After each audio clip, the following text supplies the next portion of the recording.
Hi, this is John with a lesson on the second guitar solo from Pink Floyd's Comfortably Numb. This is to help a poster on the Music Radar forum who's having trouble with one particularly tricky phrase. And I thought I'd just shed some light on how to practice it and also how to practice other tricky phrases. Because I think we've all seen the conventional wisdom, which is play it slow and then speed it up. But it's not much help if you think you've got it, but not quite. This is how I would go about breaking it down. Now, to avoid any confusion, this is the phrase I'm talking about. Okay. So I played in a moderate tempo. 1, 2, 3.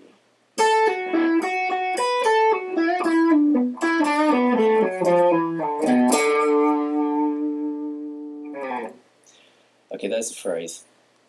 Now, it's based around the B minor blues scale. So it's fairly comfortable ground for most guitarists, but there are some tricky movements in it.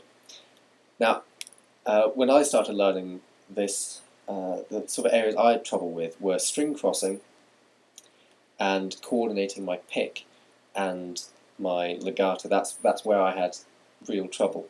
So I'll just show you some of the things I used. What I'll do is I'll go through each segment of the phrase so you can get a feel for how I work on this. Now the first phrase is this. Okay, that's the pickup into the bar. Now, already this throws up quite a few problems. We've got the pull-off to the 7th fret, which has to be very clean. We have to get a really nice... We don't want to hear anything like that. That's not what we want. So, if that is a problem, any of that legato I did, take some time just to play that nice and slowly.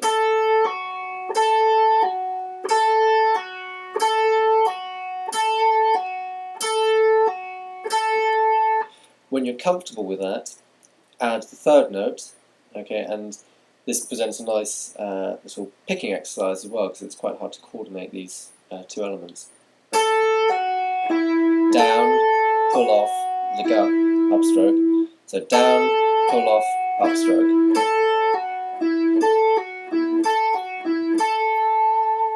And this is more of a coordination idea than a speed one, so just aim for tone, a good rhythmic feel, and just feel very relaxed.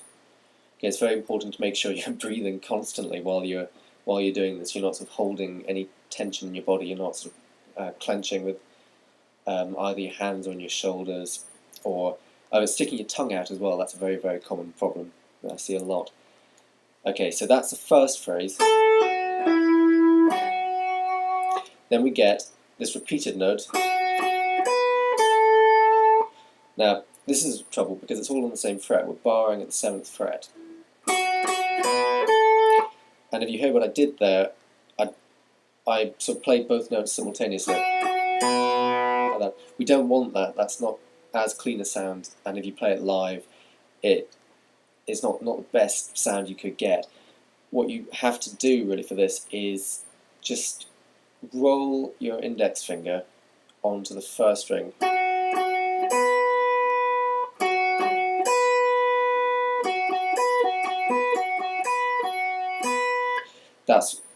That in itself is a very, very good exercise and a very useful one, and it will come in handy in a lot of playing later on. Okay, the next phrase throws up a problem, which is, first of all, combining that legato idea from before, but then when we go down to the 9th fret on the 3rd string, we have to bend it up immediately. Okay, none of this. Nothing quite so soulful. It's got to be much more mechanical, much more country and western. Okay, it's almost as though that note was there before. Okay, that could be slowing you down. Really spend some time at a really slow speed, even without a metronome. Just.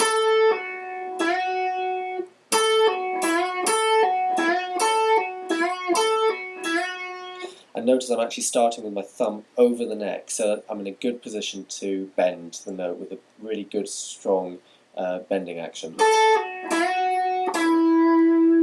Okay. Next phrase gives you this little... Okay, again, little bend there, in addition to legato, so that could be causing a bit of a problem. If you want me to go into more detail, just let me know and I will. Okay, so... Okay, the last phrase, quite tricky because it involves position shift as well. Okay, it's blues scale, but moving down to the 5th position.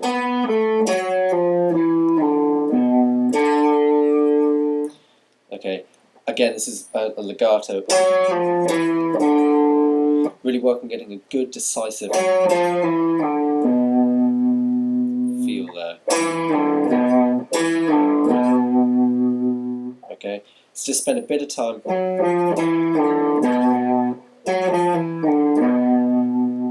making that as rhythmic as possible.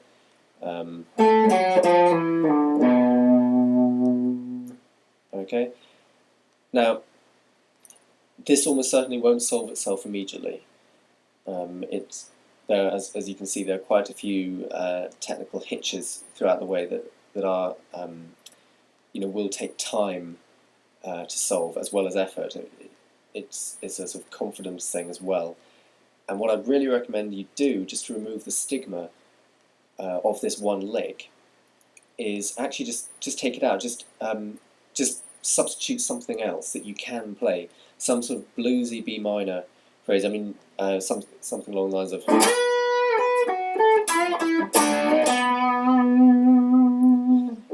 something like that, just to... and use that instead of the tricky lick. Just so that you can play the solo from start to finish, and get to the end and be confident and not stressed about it at all. Then, as time goes on, and you develop the sort of the vocabulary and the technical facility and just the sheer relaxation of it and the confidence and comfort, you can then substitute the original Dave Gilmour phrase. Should you want to, but probably by that time you'll be experimenting with other ideas, and you'll probably want to add something else. It's how we find our own style. We just gradually substitute our own ideas for those original phrases that we learned in earlier days of playing. So that would be my best advice. Find something that works for you and do it, just so that it gets you playing the song live and it gets you playing the solo all the way through and sounding groovy and in control of the solo. That will sell the solo, and it's really what makes us our own individual players. So I hope this helps. If it doesn't, again, let me know on the forum and I'll be more than happy to help out. Thanks for listening, and happy picking!